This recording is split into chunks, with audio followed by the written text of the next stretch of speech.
Bonjour guys, mon nom c'est Annie Morissette, je viens du Collégial International Saint-Anne. Dans le cadre du cours électricité et magnétisme, je devais construire un circuit électrique dans n'importe quel domaine et j'ai choisi de construire un USB charger portable. Ok, donc on va commencer. Donc pour construire le circuit, on va avoir besoin d'un breadboard, d'une batterie, d'un interrupteur, d'un rectifier diode, un voltage regulator, un light emitted diode, des résistors et un USB socket with cable. Ok, donc la première étape, c'est de placer le rectifier diode.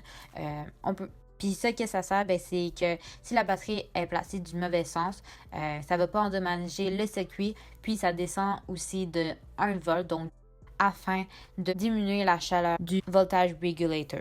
Okay, par la suite, on va placer le voltage regulator. Son utilité, c'est que ça prend de 7 volts à 30 volts, puis ça le transforme en 5 volts. Ensuite, j'ai mis 2 wires qui connectent du GND, du voltage regulator, jusqu'au négatif du circuit. J'ai placé le LED qui montre que le circuit marche, puis un résistor en série afin d'assurer que le LED ne reçoit pas trop de courant. Maintenant, on va placer le résistor 2 et le résistor 3 connectés parallèlement avec le LED et le résistor 1. Donc, ces deux résistors, ça va servir à supporter jusqu'à 0,5 ampères. Pour le USB socket, j'ai coupé les transmissions de données qui est le fil blanc et vert, puisqu'on a seulement besoin du fil rouge et noir qui servent pour charger un cellulaire ou un MP3.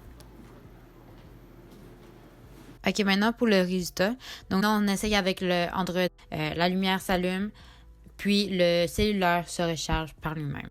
Maintenant, on va essayer avec le MP3, avec la boîte. Donc, j'ai branché le USB. Par la suite, j'ai allumé. On peut voir que la lumière du dé s'allume, puis que le MP3 se recharge.